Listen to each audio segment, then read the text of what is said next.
यज्ञमतन्वता वदन्तु अस्यासीदाच्यम् ग्रीष्मयुष्मश्चरद्वनिः सप्तास्यासन् परिणयः त्रिसप्तसमिनस्तुताः देवायज्ञम् तन्वानाः अभद्रं पुरुषं वसुं तं यज्ञं परिनिष्ठं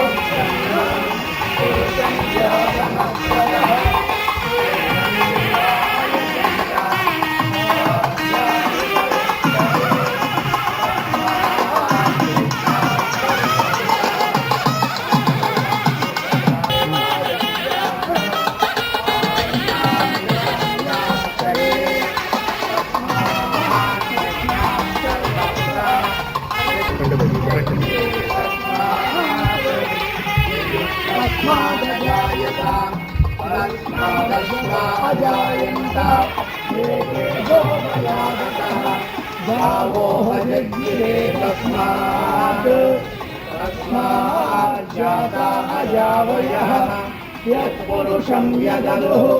अजिताव्यकल्पयन् मुखं किमस्य कौ बाहुरूपादावुच्येते ब्राह्मणोऽस्य मुखमासीत् बाहुराजन्यकृतः पूर्वो तदस्य यद्वैश्यः तद्यागुं शूद्रो अजायत चन्द्रमा मनसो जातः चक्षुः सूर्यो अजायत मुखादिन्द्रश्चाग्निश्च प्राणाद् वायुरजायत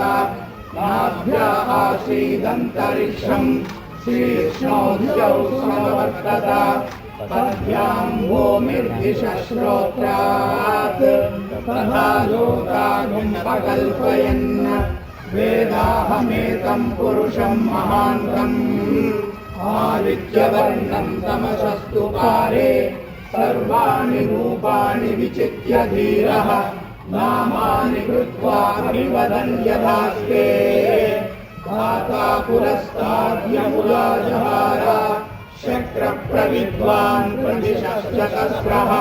तमेवं विद्वान् नपुंसकः भवति नान्यः पन्था अयनाय विद्यते यज्ञेन यज्ञमयजन्त देवाः